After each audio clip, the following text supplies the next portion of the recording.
Répliques assassines, la mercuriale. Aujourd'hui, je souhaiterais parler un peu de l'éloquence. Nous avons eu des pères comme Kamanda Wakamanda, comme Nimi, qui nous ont fait l'honneur dans les années 80-90 et dans les années 60, sans compter Lumumba, Mobutu, une grande éloquence, une capacité, une dignité dans la parole, la capacité de porter le pouvoir avec élégance, avec bonté, avec générosité, avec assurance. Qu'est-ce qui s'est passé pour que cette descendance soit aussi nulle? Qu'elle ne soit pas capable de pouvoir porter la voix de la RDC en tout moment, en toute discussion, sans passer par les invectives, par l'incapacité d'articuler 2-3 mots? Qu'est-ce qui s'est passé?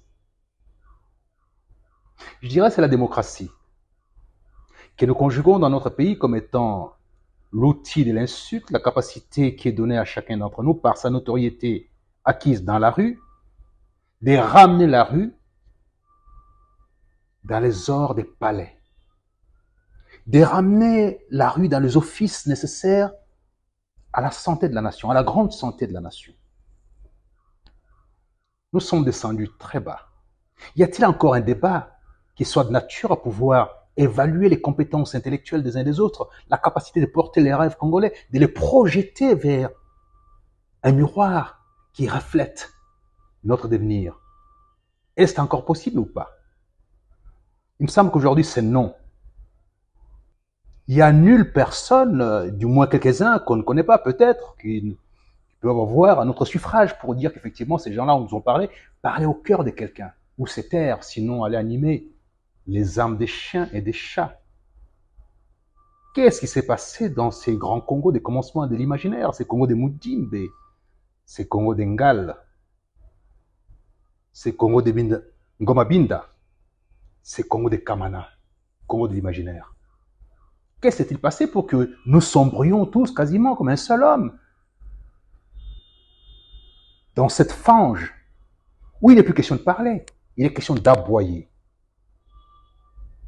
Où il n'est pas question d'avoir des conversations, il est question d'insulter. Où la moindre intellection n'existe plus.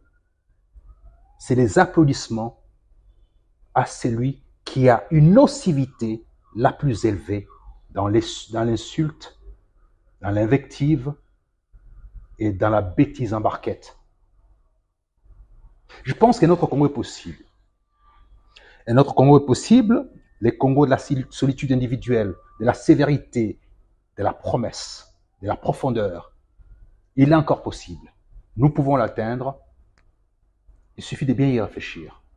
Parmi nous, il existe des gens, quelques petits apôtres qui, en eux, portent cette puissance intellectuelle, cette capacité de parler au cœur et aux âmes, cette capacité de se soustraire de la nocivité de la cité, de l'insalubrité des mots, des chansons salaces.